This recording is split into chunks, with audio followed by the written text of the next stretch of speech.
Hi, welcome to the first of our Holy Week devotions. It's Palm Sunday, and today's reading is Luke chapter 19, verse 28 to 40, the famous triumphal entry into Jerusalem. Why don't you look it up, read through it, even pause, and then we'll have a look at some of these verses. I was in Jerusalem just over a year ago for my nephew's bar mitzvah. It was quite a fascinating experience.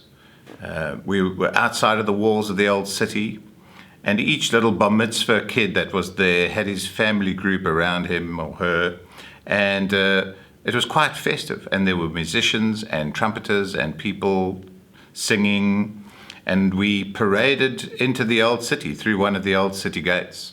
And as we were paraded, there were quite a lot of people, all with their little bar mitzvah party, and lots of musicians and people blowing trumpets. And you throw sweets. That's one of the traditions. You throw sweets, and people threw sweets.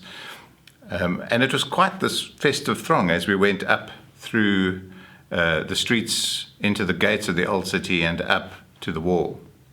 And I was thinking as we were in this throng that this must have been very similar to what it was like on Palm Sunday, on that triumphal entry into Jerusalem, when Jesus and his disciples came. And of course, there'd be pilgrims coming into the city. It was Passover, lots of people coming to celebrate the Passover in Jerusalem, some from very far.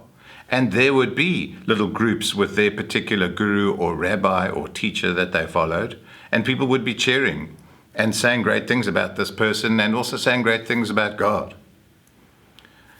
But in this particular entry into Jerusalem, it's very clear that things get out of hand with Jesus' disciples, and they start overclaiming or oversharing, in a sense, or overpraising, and talking about Jesus not just as if he's their rabbi or teacher, but as if he's the Messiah.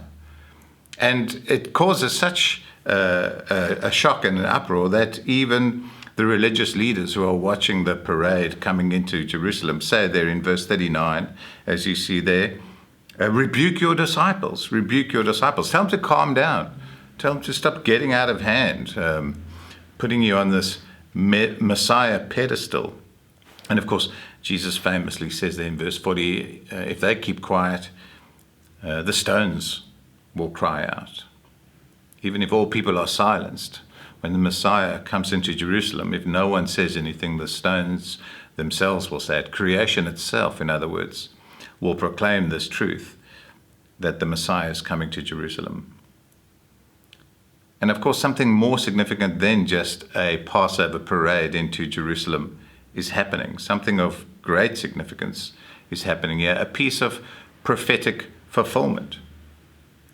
The roots of this, of course, are found in the Old Testament, Zechariah chapter 9, verse 9, where this very day is anticipated by the prophet. Rejoice greatly, daughter Zion. Shout, daughter Jerusalem. See, your king comes to you, righteous and victorious, lowly, and riding on a donkey, on a colt, the foal of a donkey. See, the anticipation of Jesus entering Jerusalem is there in the Old Testament. And this picture particularly of the king coming on a donkey. In those days, there was quite an understanding that the donkey was not a beast of war. A horse was a beast of war. If the king came on a horse, it was like him coming on a tank. He was coming for battle. But the king coming on a donkey is this picture of a king coming in peace, on this lowly animal, coming peacefully and bringing the King of Kings. And that's part of the proclamation. Psalm 118 is quoted in Luke 19. Blessed is the King who comes in the name of the Lord. Peace in heaven and glory in the highest. You see, the King of God's kingdom is coming into Jerusalem not to bring war and judgment, but to bring peace and reconciliation.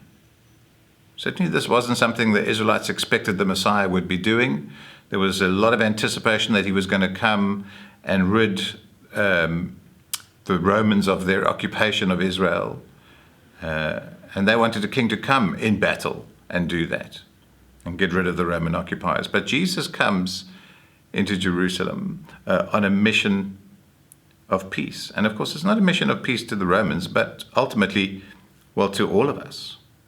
Jesus comes on a mission of peace to bring reconciliation between sinful rebels and a holy God. And of course, he doesn't accomplish that ultimately on a donkey, but on a cross. And that great verse in Colossians 1:19 and 20 brings this home. That God was pleased to have all his fullness dwell in Jesus, and through him to reconcile to himself all things, whether things on earth or things in heaven, by making peace through his blood shed on the cross. The King of heaven comes on a humble donkey to be humiliated on a cross of execution, to reconcile you and I to God by his blood, by his death. And that's what we remember on this Palm Sunday, and why we rejoice and join with the disciples and say, "Blessed is the King who comes in the name of the Lord.